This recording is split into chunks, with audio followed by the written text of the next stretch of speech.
copy of God's Word, you could turn to Genesis chapter 25. Shelley, there's a handout in the front row if you would like a handout. We are going to advance at a pretty fast rate, and that's in part because in Genesis itself, the rate begins to pick up.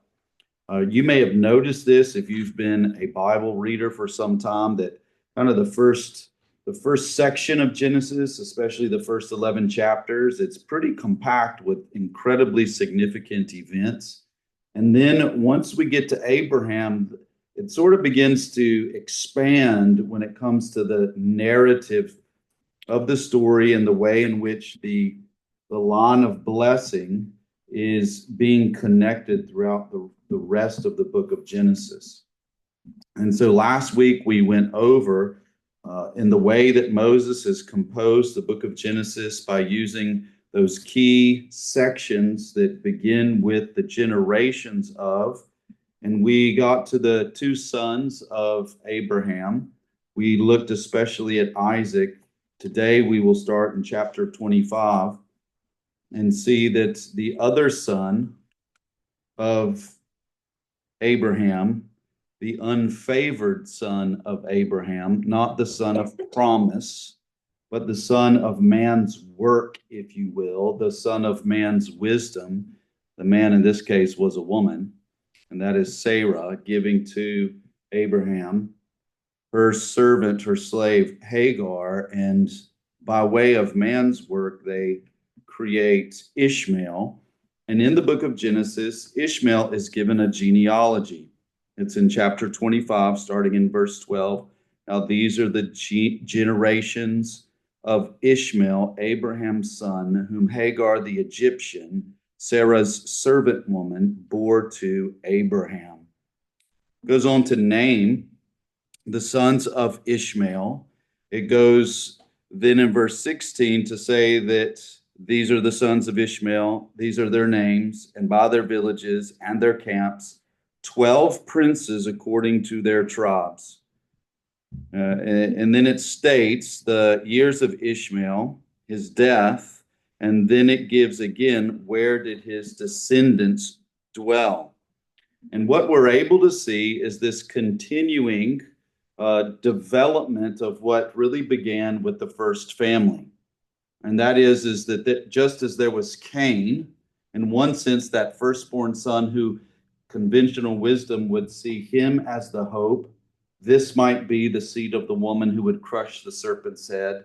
In fact, he is the one who actually joins the serpent and does evil and crushes his brother. We see that tension continue because the chosen line, Seth's line, continues so that Abraham, in that sense, firstborn son through man's work and wisdom, Ishmael is not the favored son. He is not the son of promise. But God gives him a blessing that he indeed will be preserved, and from him will come many people. And some Old Testament scholars consider this to be the anti-blessing. In that sense, it is the exact opposite, if you will, of the blessing to the covenant seed, that son of promise. But at the same time, it has similar features, that he will be preserved and that he will have many sons and his sons will have great influence. And so Ishmael, while not fulfilling the Abrahamic covenant, is yet still Abraham's descendant, and God brings him a blessing, the anti-blessing, and from his descendants there will be a great and powerful people. Now, this is not a part of Genesis, but I was talking to a man. Sometimes people will call our church and they're missionaries from theological traditions that are not really in line with our church, and they want to talk with me, and I'll sit down and talk with them. So I'll pretty much talk with anybody. And so it was a fascinating conversation that this man was sharing with me. He is a missionary. For 20 years, he was first in Turkey, and now he is in Azerbaijan. I think I said that correctly. And so he is married an Azerbaijan woman, and he lives there. And so he was talking, I'm asking him questions about Islam in Azerbaijan. And he goes on to explain, in one sense, the difference between the Shia and the Sunni Muslims kind of is a debate over how the leaders come to their sort of position in a sort of historic development of Islam, which in one sense is the debate that follows one of the sons of Ishmael. And so Ishmael and his descendants have brought forth Muhammad. And the Islamic religion, in one sense, is an ongoing aspect of this anti-blessing of Abraham's son of man's work, that is Ishmael.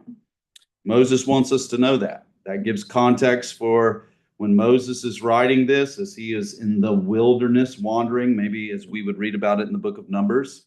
This gives explanation to Israel of who are these people and why are they against us. Chris. In verse 13, it names Ishmael's sons and it talks about his firstborn. And there's more of an emphasis right there on his firstborn than there is in all the other generation listings that we have seen. I'm wondering if there's significance to the fact that he's pointing out his firstborn. Correct. It is, but as far as Moses doesn't go on to develop it, and I didn't study in order to do that. For reference, if you do want to go and particularly chase this down, John MacArthur gave a series of messages after 9/11 that dealt with Islam. And so you could go to Grace to You and listen to those. And he sort of traces back the development of Ishmael's descendants to bring about Muhammad and Islam. But it was a series of messages. It was after 9/11. Yes, it was. Interesting. I believe he had death threats. It was at that time that the elders, they put in like John would weld it. It was like this thick, an insert into the pulpit, that pulpit rises and comes down out of the stage floor. And he wouldn't put up, we're really getting far afield from Genesis, but he wouldn't put up a bulletproof shield. He didn't want to preach behind a shield. And so the plan was he would get into the pulpit and they would lower it down. And so I worked at the gardening department, which was, a part of the facilities, when they pulled this big trailer with this, insert into the pulpit, and I got to see them unload it. So anyway, that came from his messages against Islam after 9/11. If you want to listen to that, you can chase it down that way, and I'm sure there's others. But where Moses goes next is to the generations of Isaac in chapter 19. And this section goes from chapter 25, verse 19, all the way through chapter 35, verse 29. And we are going to give attention to the way in which the generations, this window pane, if you will, within the mosaic of what Moses is narrating for us in the book of Genesis, this is going to develop the line of blessing. It will follow from Abraham to Isaac, then to Jacob, and we will see it conclude with Joseph. Here, one of the things that Moses enables us to see is that he's going to use a Hebrew device called a chiasm. And it just is a way in which they could use words, they could use concepts, but a short illustration is when John F. Kennedy said, "Ask not what your country can do for you, but what you can do for your country." That's a chiastic structure because he goes from ask not what your country can do for you. And then he begins the second line with, but what you can do for your country. Right? That's a chiastic way of saying something.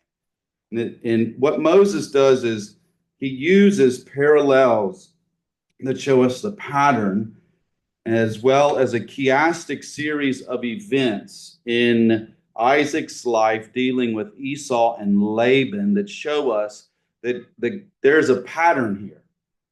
And we will see that the pattern will show us that, number one, the line of blessing is not, in one sense, a meritorious line. It is not free from sin. It is not free from defect.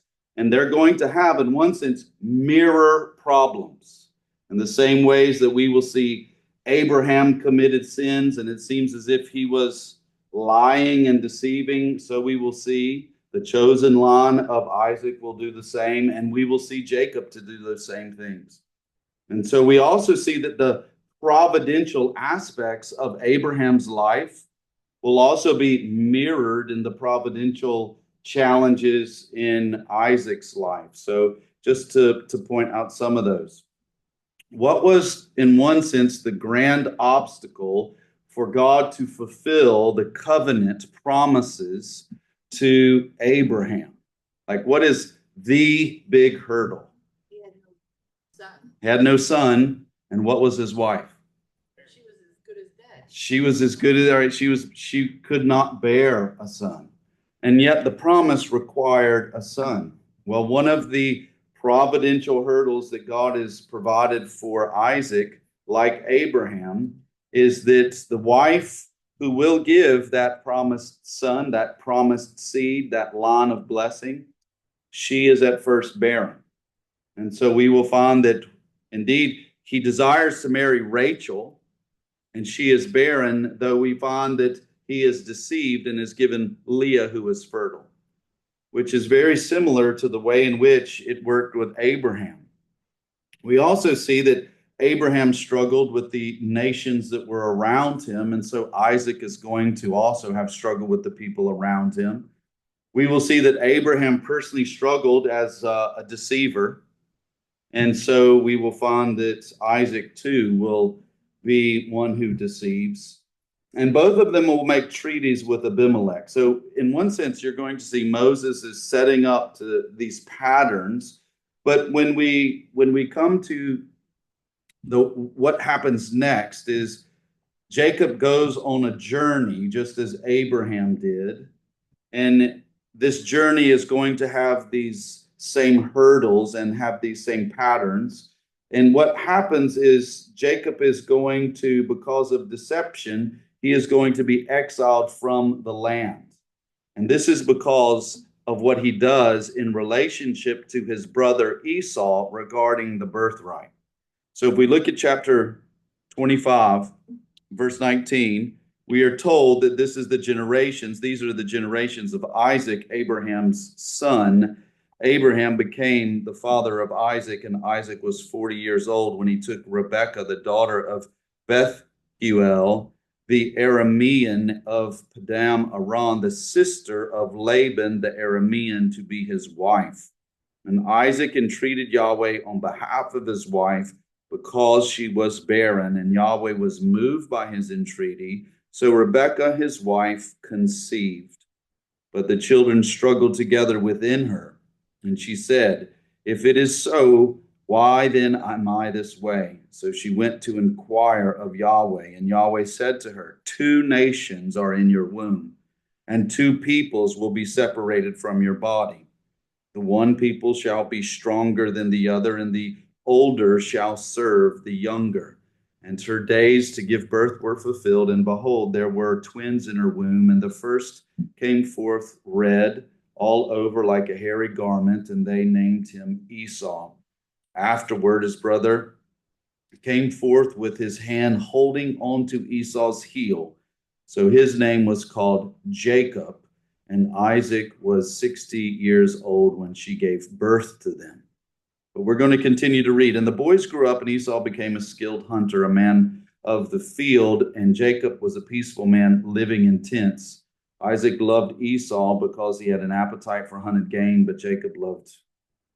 but Rebekah loved Jacob. And Jacob had cooked stew, and Esau came in from the field, and he was famished. And Esau said to Jacob, "Please give me a swallow from the red stuff, this red stuff, for I am famished." Therefore his name was called Edom. But Jacob said, First, sell me your birthright. And Esau said, behold, I am about to die. So what use then is the birthright to me? And Jacob said, first swear to me. So he swore to him and sold his birthright to Jacob. So Jacob gave Esau bread and lentil stew, and he ate and drank and rose and went away. Thus Esau despised his birthright. Right here, we are able to see that the struggle, in one sense, began in the womb, and a prophecy was uttered even as they were in the womb. And therefore, we know the result. Now, this is the way it goes in the Torah. The Torah doesn't sort of leave us wondering what is going to happen. The Torah tells us at the very beginning which one God has favored, what God has, in one sense, promised and prophesied to come about. And then we read the story with more details, already having information that enables us to interpret the story. So in that sense, when we're reading of the narrative of how Esau loses his birthright, what do we, in one sense, already know? The older will serve the younger. The older will serve the younger. And in this way, what it enables us to do is see whose will is being achieved through the providential circumstances that are unfolding in God's covenant people. God's will. And at the same time, whose will do you see warring with one another? Man. In this case, that conflict between Jacob and Esau. Now, it is in a sort of chiastic structure, these events that we see unfold. Jacob deceives and steals the birthright from Esau, which is in one sense the outworking of this oracle, that is, this message that God revealed. But Jacob was the one who entreated Yahweh for this oracle, and then Yahweh gave it to Rebekah. But then we see the strife in chapter 26 that follows. Right? So a famine now comes to the land, beside the previous famine that had occurred in the days of Abraham. So immediately, what do we see? Parallelism, right? In the same way that Abraham had a famine, so we now see another famine occurs in the land. And so Isaac goes to Gerar, to Abimelech, king of the Philistines. Now, what is significant? We just read over it in verse 1 of chapter 26, but we know the Abrahamic covenant.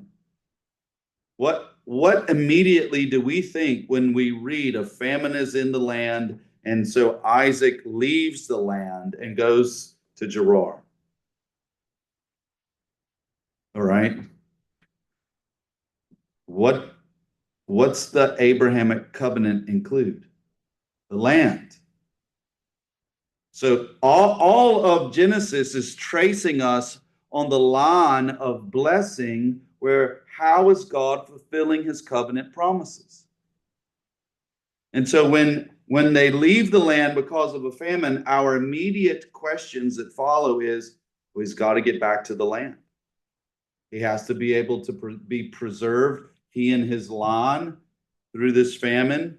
And so we already see, okay, we've had dealings with the Philistines. And verse 2, Yahweh appears to him and says, do not go down to Egypt, dwell in the land which I shall tell you. Sojourn in this land, and I will be with you and bless you.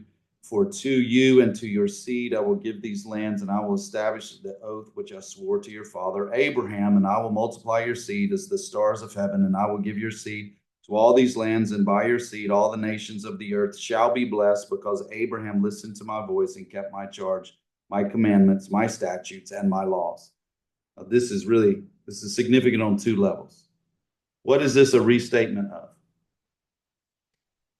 The Abrahamic covenant. So we clearly know, though he is having to leave because of a famine, what do we know is going to remain with Isaac? God's gracious blessing in fulfillment to the covenant. But what do we also see in verse 5 that is said about Abraham?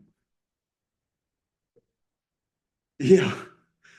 All right. So Moses, the author of the Torah is writing about Abraham, who 430 years before the Sinaitic covenant and the giving of the law, Moses is able, because God reveals it, that Abraham listened to Yahweh's voice, kept Yahweh's charge, obeyed Yahweh's commandments, statutes, and law.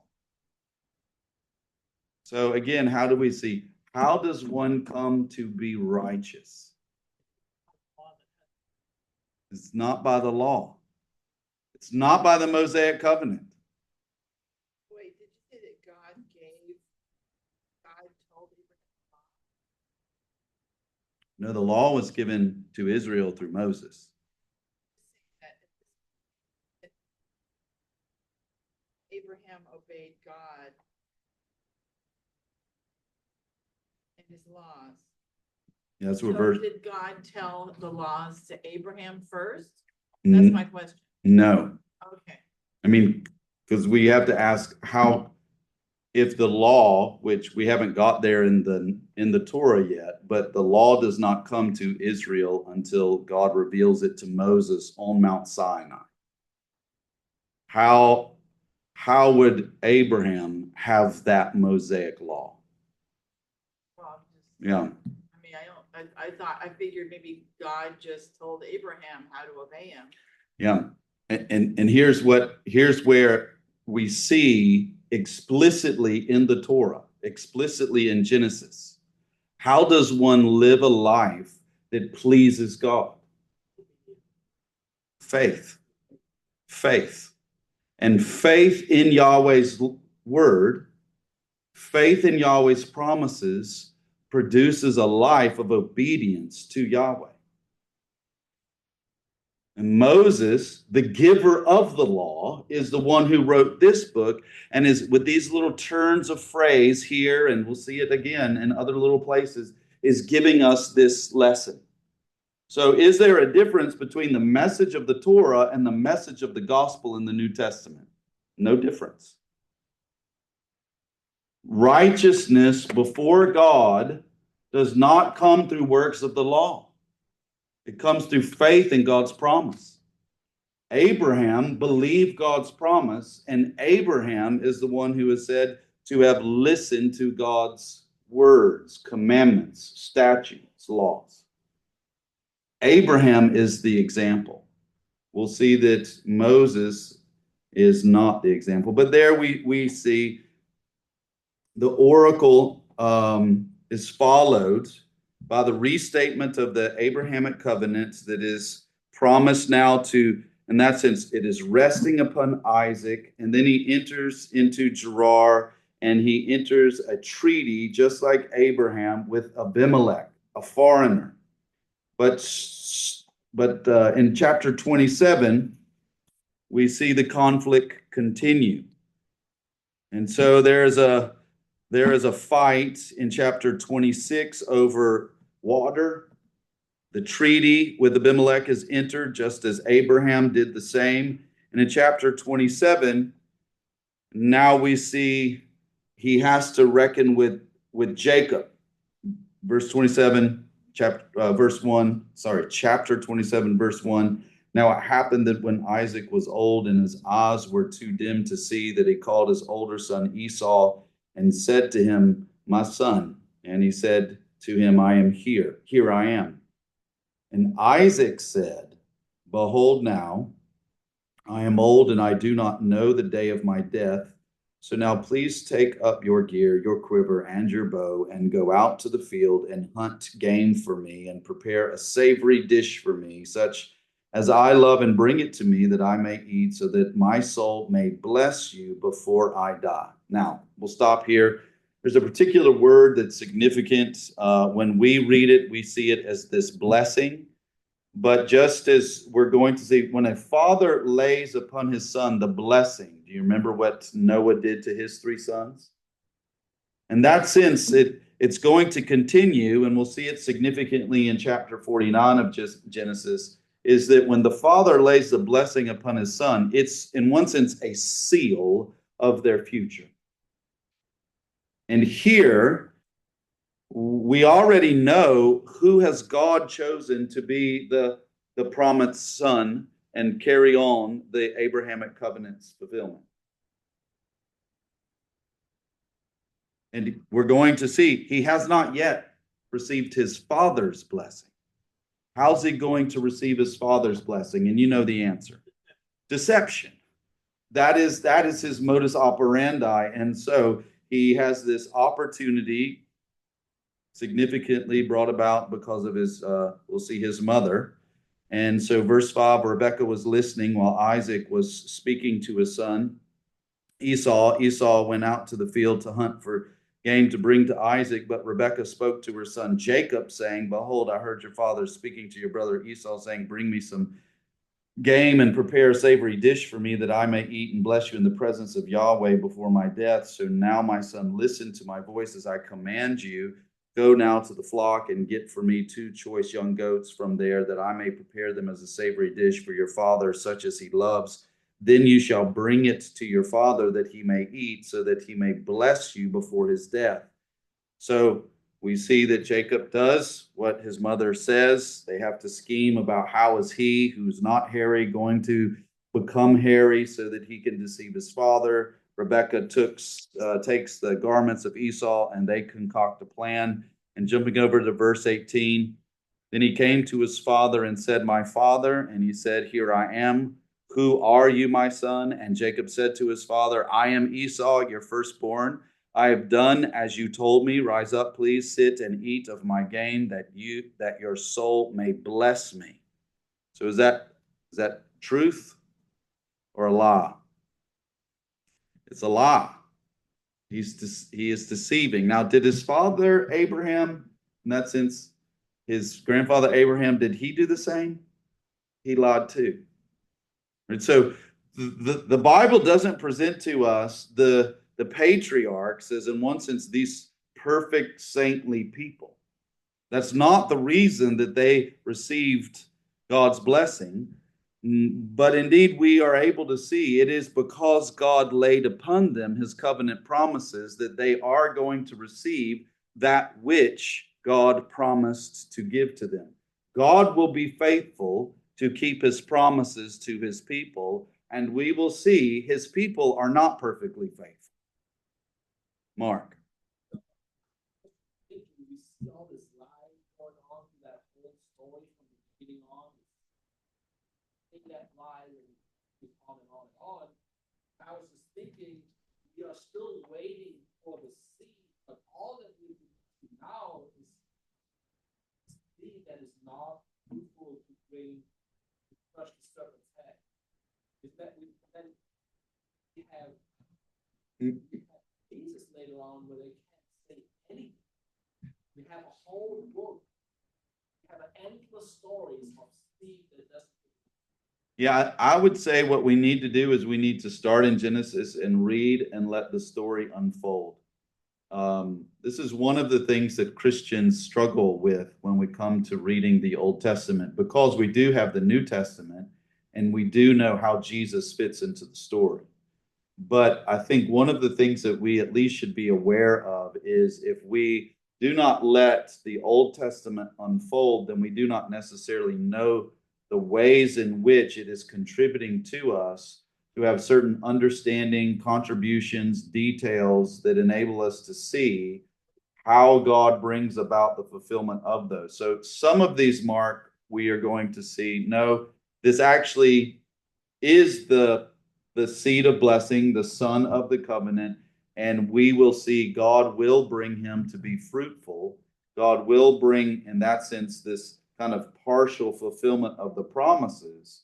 But is it that perfect and final seed whom we just read that Yahweh said would bring a blessing to the nations?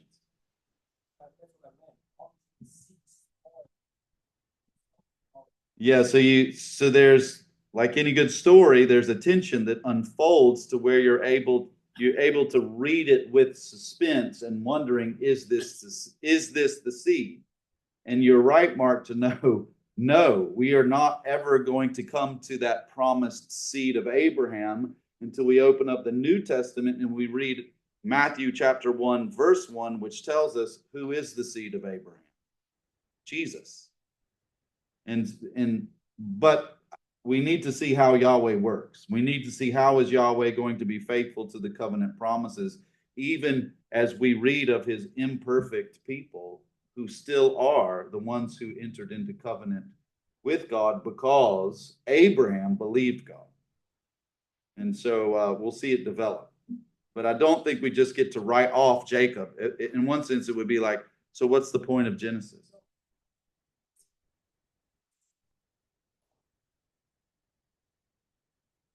Yes. You see the times like, that's not it. True, but but we're able to see that there is something that is being developed when we see, in one sense, is this the seed? Though we'll find out, no. But something is going to be contributed to what God is doing as He's working through His people in fulfillment of His promises. Well, Jacob deceives, and what does he have to do after his deception? He flees because he's afraid. Right? So in chapter 27 and coming into 28, Jacob flees because he is afraid of what his brother Esau would do to him. And as he is fleeing, in chapter 28, verses 10 through 22, he has an encounter. It is a dream, but in this sense, he is encountering God. So a divine encounter happens, and where it happens is also important. It happens at the border. So in verse 10 of chapter 28, Jacob departed from Beersheba and went toward Haran. And he reached a certain place and spent the night there because the sun had set. And he took one of the stones of the place and put it under his head and lay down at that place. And he had a dream, and behold, a ladder stood on the earth, which its top touching heaven. And behold, the angels of God were ascending and descending on it. And behold, Yahweh stood above it and said, I am Yahweh, the God of your father Abraham and the God of Isaac. The land on which you lie, I will give it to you and to your seed. And your seed will also be like the dust of the earth, and you will spread out to the west and to the east and to the north and to the south. And in you and in your seed, all the families of the earth shall be blessed. Behold, I am with you, and I will keep you wherever you go, and I will bring you back to this land, for I will not forsake you until I have done what I have promised you. Now, Mark, this is why we can't just skip over Jacob. I mean, we can't skip over Jacob, even though we see this is not a perfectly righteous man. But what do we know he is? An ancestor of Jesus. He is the elect of Abraham's descendants. So God, in that sense, he has chosen Jacob to be the one that he will continue keeping his promise in the covenant that he made to Abraham. And where he is when he encounters God is significant. It is on the land. It is on the border of the land. This is going to come back when he is dealing with another conflict related to Laban. And then after this, deception now comes to Jacob by way of Laban. And then Rachel, who is not fertile, is now brought to be fertile. In chapter 30 is where we're able to see that there is a conclusion. Again, you have the same kind of tension. God meets with Jacob there on the border of the land, makes his covenant promise to apply to him, and promises what is he going to have?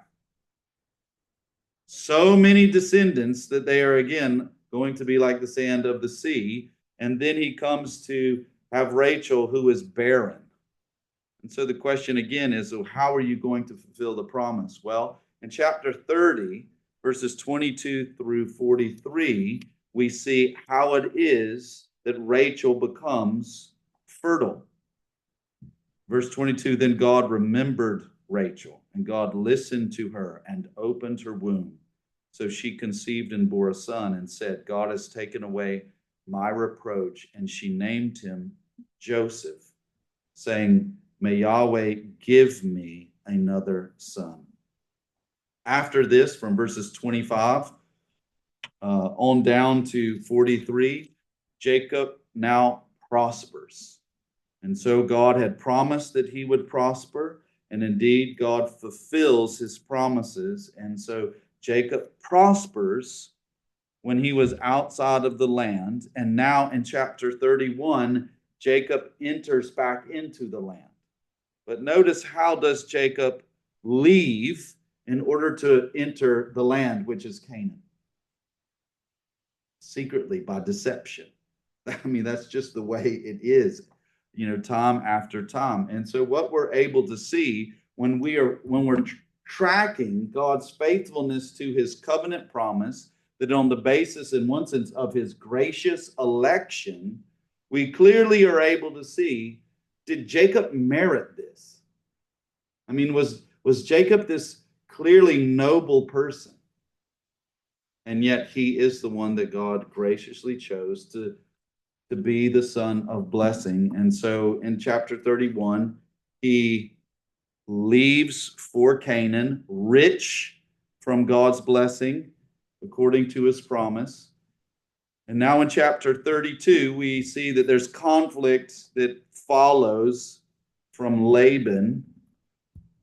And yet we come to this fear of what's going to happen. And he has another encounter with God at the border of the land. So in chapter 32, verse 1, now Jacob went on his way, and the angels of God met him. Then Jacob said, when he saw them, this is God's camp. So he named that place Mahanaim. And Jacob sent messengers before him to his brother Esau in the land of Seir, the country of Edom. And he also commanded them, saying, thus you shall say to my lord, to Esau, thus says your servant Jacob, I have sojourned with Laban, and I have been delayed until now. I have oxen and donkey and flocks and male and female slaves, and I am sent to tell my lord that I may find favor in your sight. Right now, just track it according to the covenant promises. Jacob leaves Canaan. And so Esau, also known as Edom, remains in Canaan. And the reason that he left is because he deceived his father and received the blessing of the birthright. And so he thinks Esau will kill him. And so he leaves. And there, upon leaving, he meets with God on the border. And God promises him that he will bless him and he will be with him and he will return to the land. And God favors Jacob while he is in the land of Laban. And then he secretly leaves Laban for fear of what Laban may do. And he comes back into Canaan. Now, this is one of those, you ever heard the saying, it's better to be lucky than good? That's Jacob. I mean, but if you just need to know lucky, I mean, it's better to be the covenant seed of the Abrahamic promise, the Abrahamic covenant's promise, than to just be good. And so now you can see, after one deceptive, fearful act after another, he enters back into Canaan, rich, still fearful of his brother, because obviously he jilted him. Now, what are we thinking, though, when we are coming into chapter 32? Because we've been reading up to this point and we're tracking with the covenant promises. What do we know is going to happen? He's going to stay in the land because God met with him and made that promise to him. But what is the hurdle? His brother. And so now you can see, in one sense, this was a formal practice, but in one sense, you could also just call it, he's buttering up his brother. So he's sending this group of messengers ahead of himself to butter up his brother as he comes back into the land because he fears Esau. But what is going to happen? What is going to happen? Jump over to 34. Chapter 34. We're going to skip over Simeon and Levi's revenge dealing with Dinah, Leah's daughter. There's a lot of questions there, so maybe we'll do an excursus later on about the ethical issues that we find and face in the Old Testament. But in chapter 32, Jacob is fearing Esau, he is got to deal with this, what he did with the birthright. And so he's offering a gift, and yet he returns to the land. And in returning to the land, Jacob's son, we come to the end of 34. Then Jacob said to Simeon and Levi, you have brought trouble on me by making me odious among the inhabitants of the land. Notice who these inhabitants are: the Canaanites, the Perizzites, and my men being few in number. They will gather together against me and strike me, and I will be destroyed, I and my household. But they said, should he treat our sister as a harlot? And so what we're able to see that comes up is there's obstacles because of the way his sons have already treated people in the land. And at chapter 35, verse 1, then God said to Jacob, arise and go to Bethel and live there and make an altar to God who appeared to you when you fled from your brother Esau.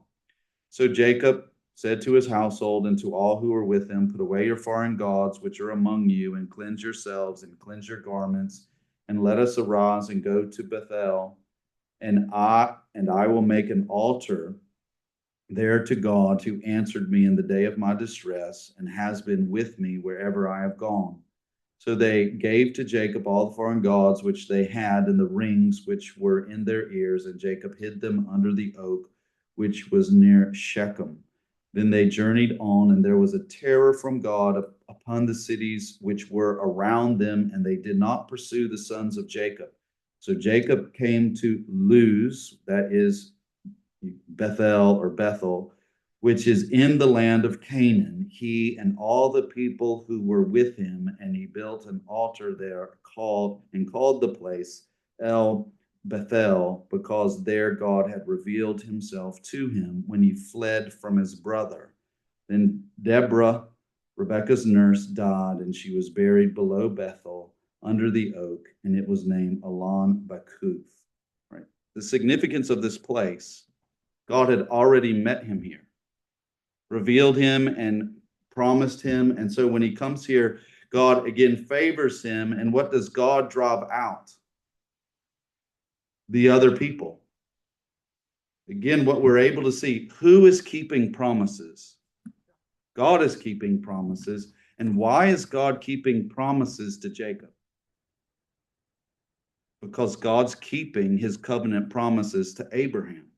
It is because this is the chosen seed of Abraham, and God is faithful to his covenants. And so in chapter 35, you remember an oracle that was given regarding Rachel. Now in chapter 35, we are able to see that it's fulfilled. That indeed God brings God brings Jacob back to the land, and he does the very thing that he said he would do. All the while, when we're reading this, we're not in any way impressed with Jacob. We're just at some level like, why Jacob? Why does it go this way for Jacob?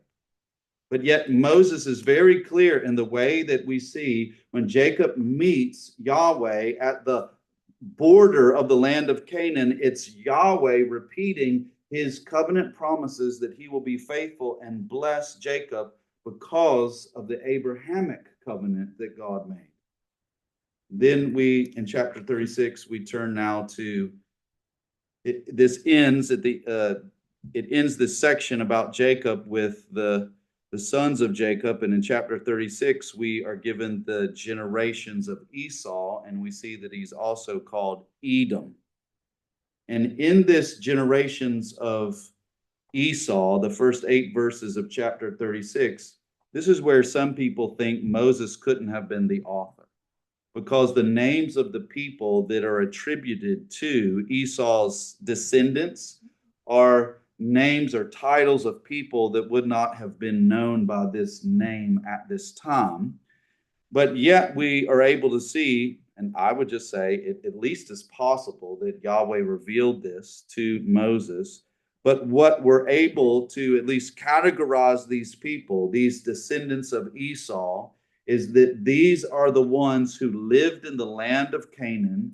They prospered in the land of Canaan while Jacob was out of Canaan, only for God to remove them and establish Jacob in the land of Canaan. These Edomites, these descendants of Esau, are removed out of the land simply because God's covenant blessing fell to Jacob and not to Esau. So the Edomites, the Amalekites, the Horites, these are the descendants of Esau, also called Edom. And these were the kings over the land before Jacob's descendants entered and ruled over the land. All of this is just enabling us to see while there is struggle and obstacles between different seeds that come from Abraham, it is always the chosen seed that Yahweh prospers. He doesn't prosper them, though, through an easy way, but takes them through a hard way that God himself will have to overcome. So that again, we're able to see Jacob clearly has only one thing going for him, is he does believe Yahweh's promise. He believes the promise that Yahweh made and that he indeed is that promised son of Abraham. That is how the generations of Edom or Esau conclude. Now, starting in chapter 37, we begin another window pane of Moses's sort of mosaic portrait of how the blessing of God is going to restore all that was lost from the good beginning because of Adam's sin. And this will connect us. How do we go from Jacob to Joseph? In chapter 37, look at starting in verse 2, these are the generations of Jacob. Joseph, when 17 years of age, was pasturing the flock with his brothers while he was still a youth, along with the sons of Bilhah and the sons of Zilpah, his father's wives. And Joseph brought back an evil report about them to their father. Now Israel, that's Jacob's new name, loved Joseph more than all his sons because he was the son of his old age, and he made him a vari-colored tunic. And his brothers saw that their father loved him more than all his brothers, and so they hated him and could not speak to him in peace. Now, oftentimes, when we study Genesis, or especially when preachers preach Genesis, what do they preach the message to be? Something related to like how to raise a dysfunctional children. You know, like this is sort of like lessons for how not to raise your family, how not to treat your children. And I think it's reassuring to see Scripture in no way is trying to rose tint God's redeemed people. It shows them to be as horrible as they are. And here what we're able to see is that indeed, just like we've seen repeated over and over again, it is not all of the sons of Jacob, now called Israel. It's one son of Israel that is loved more than the other son. And who is the son? Joseph. So the rest of Genesis is taking us from how do we see that Jacob is the seed or son of blessing, whom God, in that sense, seats the Abrahamic covenant on him. How do we go from Jacob, also known as Israel, to Joseph being this son?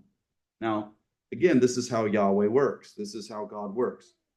We immediately know by this introduction what exists between Joseph and his brothers. Enmity, strife, hatred. And we're going to have to skip over quite a bit, but this section of Genesis is organized not with that chiastic sort of design to teach, but it's just going to be through repeating similar things that we are able to learn what Moses is teaching us to learn. And all of it gives the explanation of, at least for Israel under Moses, how did Abraham's descendants get to Egypt? How at the same time did God protect and prosper the patriarch Jacob, who is outside of the land, as he has done the very same thing for the other patriarchs? And then we also see that God is going to continue to use deception to bring his chosen ones back into the land, having been enriched and blessed by God when they were outside of the land.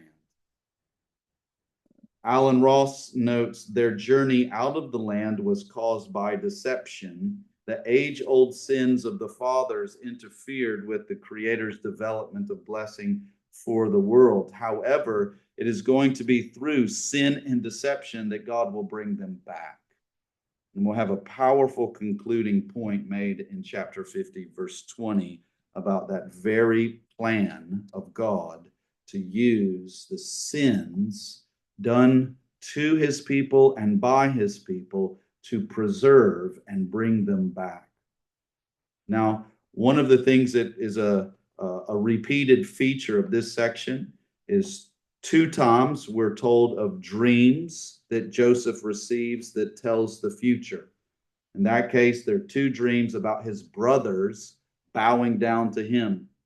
It's probably not a good thing to tell your brothers about the dreams that you have seen, about them bowing down to you. But that's what God revealed to Joseph. In addition, when he is in prison, we will see 2 more dreams that Joseph will be able to interpret. And then we will see 2 dreams from Pharaoh that Joseph also interprets. After that, we see 2 imprisonments and then 2 journeys that will be made by his brothers to Joseph. So you can see, repeats. That's how Moses is teaching here in this ending section of Genesis. The first cycle, chapters 37 through 45, Joseph is the one being tested.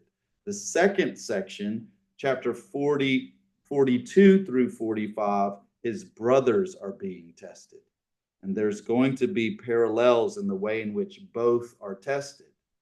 First, in chapter 37, we know Joseph is the elect son of Jacob, and Joseph is rejected by his envious brothers. Now, at this point, bells go off. Sounds like another brother. Who is the envious brother that we've already met? Cain and Abel. Since Cain was envious of Abel, now we see the same sin arise in the other sons of Jacob. And so they devise evil just like Cain did against their brother Joseph. And so Jacob's faithful son, Joseph, is exiled because of the sin of envy of his unfaithful son. In chapter 38, Judah is rebuked. Now, that's obviously a very weighted son of Israel. And we're going to see that in chapter 38, Judah is rebuked for the evil that he's done. And there we see it has to deal with Tamar. We're not going to get into it for the sake of time, but we'll probably have to revisit the ethics that we observe in the Old Testament. And so we'll try to make a class out of that whole challenging subject. But we come to find out that in chapter 38, righteousness still triumphs. But one of the questions that we have is, does this forfeit, or does Judah's election, is it now rejected? And we'll come to see, as we come to Genesis 49, verse 10, no, though Judah is judged for the evil that he has done, righteousness triumphs, and Judah's election in God's plan remains. In chapters 39 through 40, we now see that Joseph is the faithful servant. He is faithful to Potiphar. He is falsely accused. And here's the irony, all right? When Joseph's brothers sold him into slavery, what did they use as evidence to their father that he'd been killed? That robe, that cloak, that coat. Now, when Joseph is falsely accused by Potiphar's wife, what does she use as evidence? The coat, the cloak, the robe that he wore. And again, Moses is a literary, master. This is a good book. And here we are able to see that Moses is indeed telling the truth, but this is how it went for Joseph. He's also faithful in prison. And so he tells the truth. He is blessed by God with the ability to interpret dreams, and he does so. And so whether it's going to be good news or bad news, Joseph is faithful to tell what does the dream mean. And in chapter 41, God's election stands. For now, Joseph interprets Pharaoh's two dreams. He faithfully tells both of the good years and the bad years, and then instructs Pharaoh about how to live wisely in light of what God's revelation tells of the future. And so what that enables us to see is that God's election of Joseph stands. Despite the evil that has been done to him, is God's plan thwarted? No, it actually is established. So we will read in chapter 41, starting in verse 37. And the proposal seemed good to Pharaoh and to all of his servants.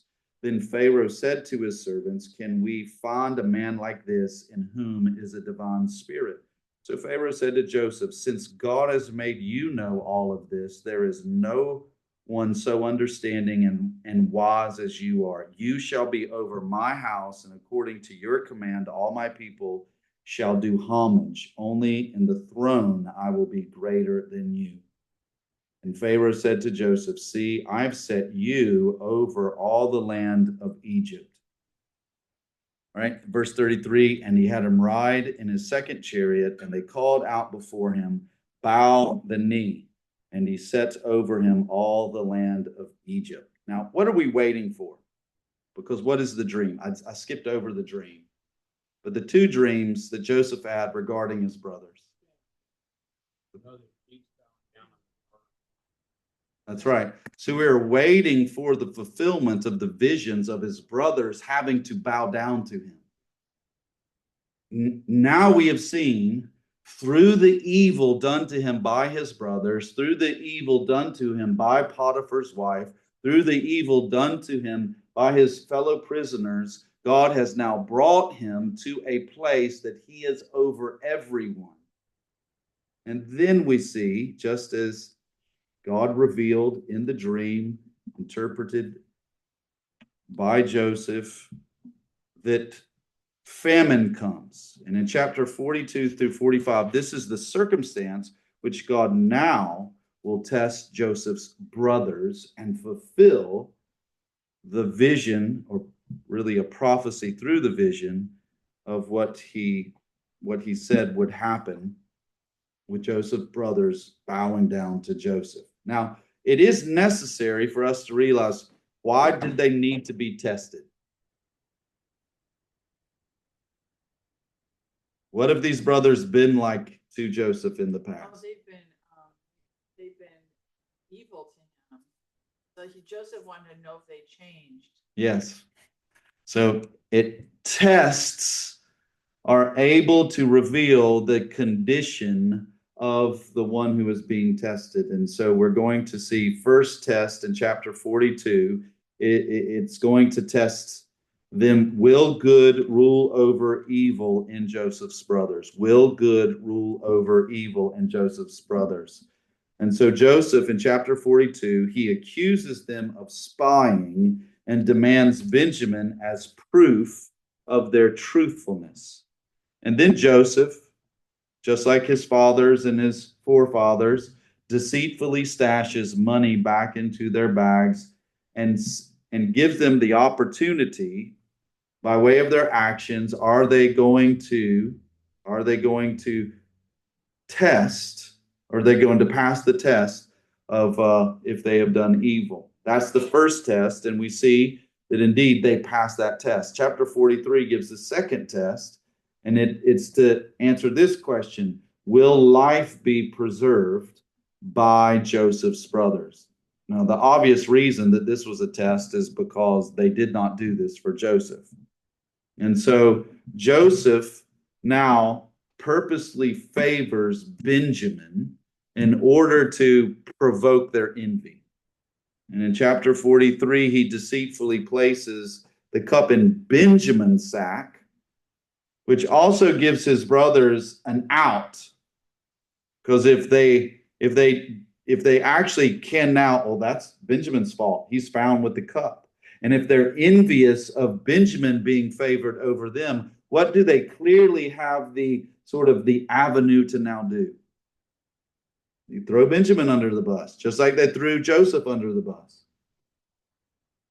And here in chapter 43, we were able to see that they pass this test, and they do not do to Benjamin what they did to Joseph. And so in chapters 44 through 45, we are able to see that they prove faithful. Evil does not triumph over good, but good triumphs over evil. Judah stands for Benjamin. Chapter 44, starting in verse 18. Then Judah came near to him and said, O Lord, may your servant please speak a word in my Lord's ears, and do not be angry with your servant, for you are equal to Pharaoh. My Lord asked his servant, saying, have you a father or a brother? And we said to my Lord, we have an old father and a little child of his old age. Now his brother is dead, so he alone is left of his mother, and his father loves him. Then you said to your servants, bring him down to me, that I may set my eyes on him. And we said to my Lord, the boy cannot leave his father. If he should leave his father would die. You said to your servants, however, if your youngest brother does not come down with you, you will not see my face again. Thus it happened that when we went up to your servant my father, we told him the words of my Lord. And our father said, go back, buy us a little food. But we said, we cannot go down. If our youngest brother is with us, then we will go down, for we cannot see the man's face if our youngest brother is not with us. And your servant, my father, said to us, you know that my wife bore me 2 sons, and the one went out before me. And I said, surely he is torn to pieces, and I have not seen him since. If you take this one also from me, and harm befalls him, you will bring my gray hair down to Sheol in evil. So now when I come to your servant, my father, and the boy is not with us, and his life is bound up in the boy's life, so it will be that when he sees the boy is not with us, he will die. Thus your servants will bring the gray hair of your servant, our father, down to Sheol in sorrow. For your servant became a guarantee for the boy to my father, saying, if I do not bring him back to you, then I shall bear the sin before my father all my days. So now please let your servant remain instead of the boy as a slave to my Lord, and let the boy go up with his brothers. For how shall I go up to my father if the boy is not with me, lest I see the evil that would overtake my father? Now, who stepped up to do this? Judah. And so we're not going to be surprised that indeed God's plan of blessing for the king who will reign forever comes from the line of Judah. But this also shows that indeed the test reveals that the brothers are not what they used to be. As you continue to go forward, now things change. In verses 46 through 50 gives us, in one sense, a transition to the book of Exodus. Joseph reveals himself to his brothers in chapter 45 and 46. And so what goes on now is that God is fulfilling all of these covenant promises that he's made. But how did God achieve fulfillment of these promises? You jump over to chapter 50, and I'm skipping a little. Verse 20, Joseph tells us how he fulfilled them. But Joseph said to them, "Do not be afraid, for am I in God's place? As for you, you meant evil against me, but God meant it for good, in order to do what has happened on this day, to keep many people alive. So now do not be afraid. I will provide for you and your little ones." And he comforted them and spoke to their heart. How did God fulfill his promise, both exalting Joseph over his brothers and preserving Jacob and all of his descendants? How?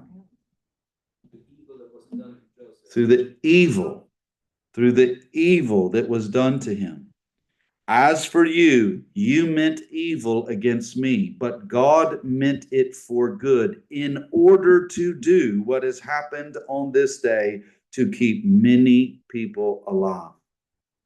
In one sense, Genesis kind of opens us up to what we see continuing throughout the rest of the scripture, and that is, it looks like that evil triumphs over God's promises.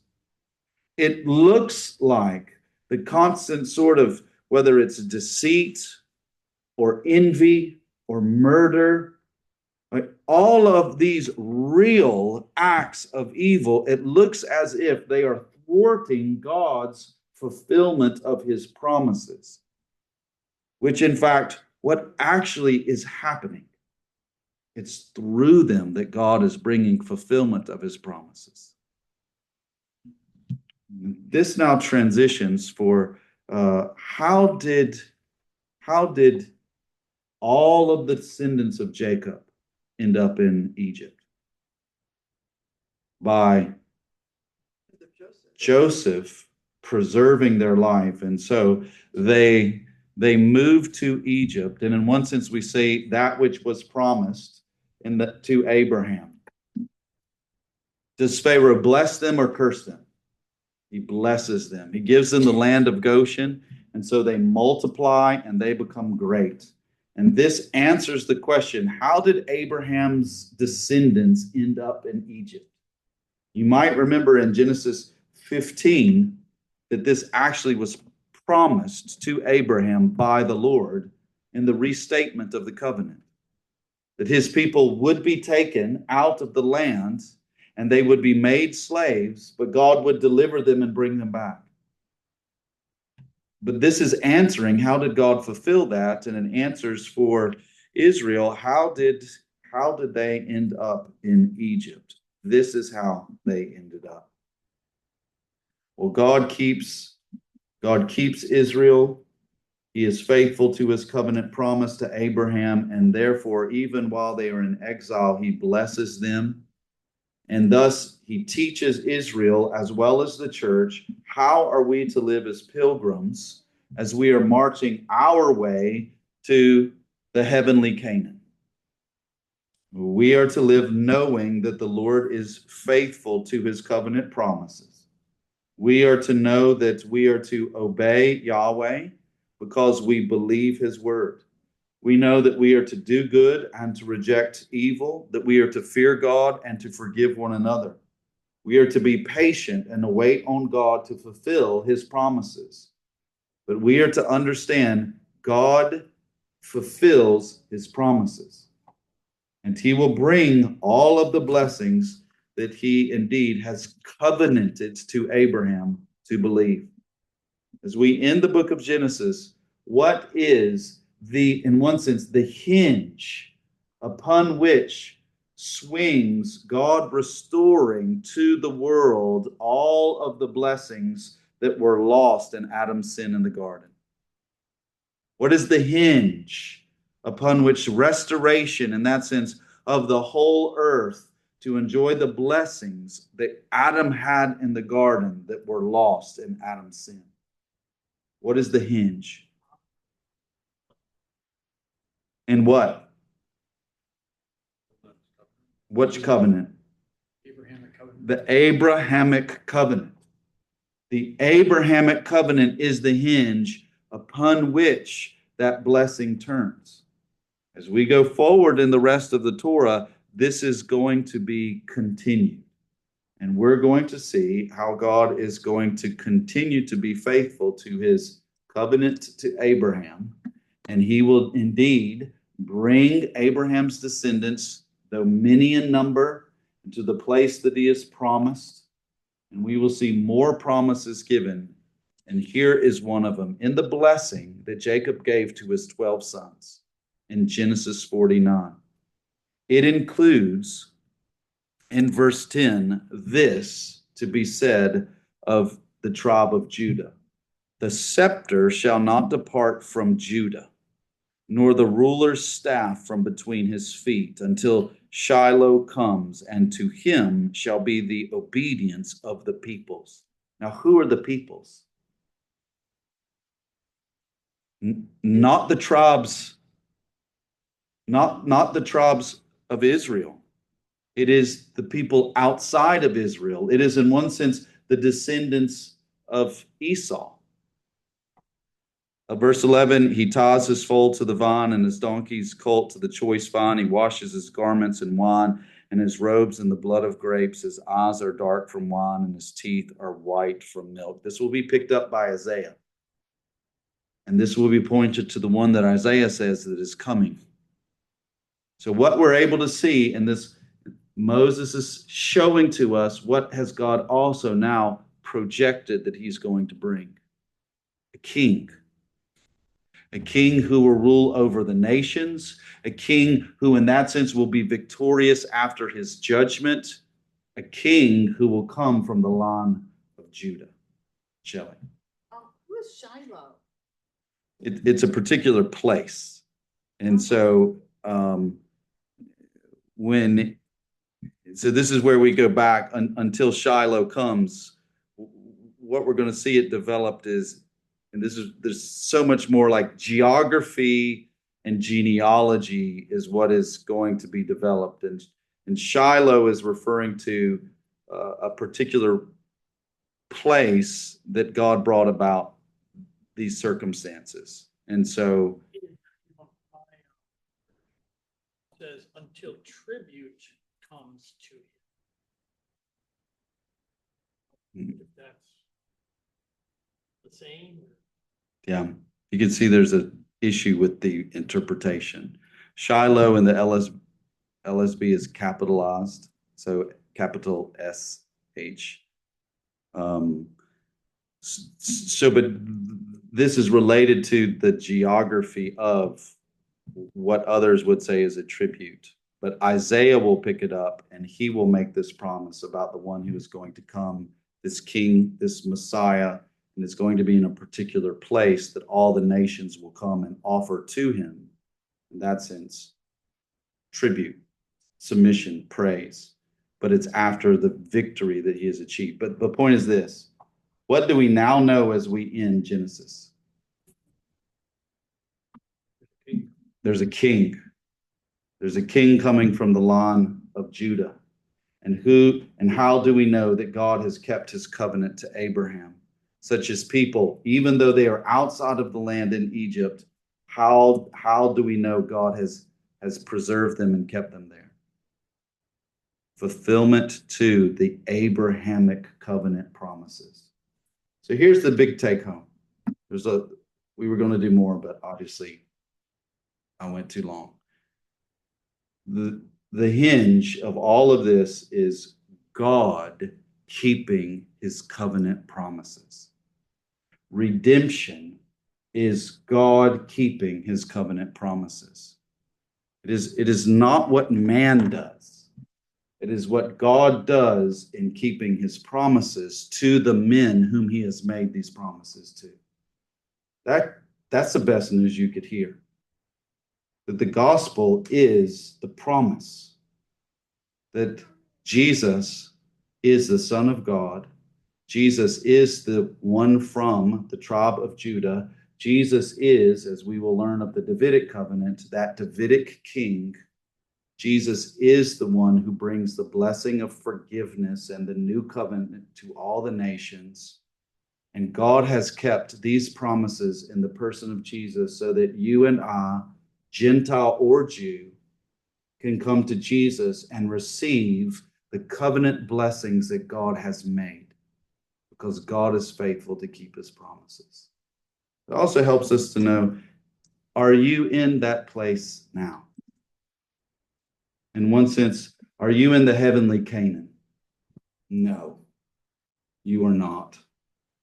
And so in that sense, we will wait for God to bring us into that lasting rest that we will see, which is coming when Christ returns. So we'll go into Exodus next, and you can if you would like questions that deal with the ethical challenges that I did conveniently skip over, please know you can write those down, and we'll probably need to take a whole class and just try to wrestle with the ethics that we see presented to us in the Old Testament. You are dismissed.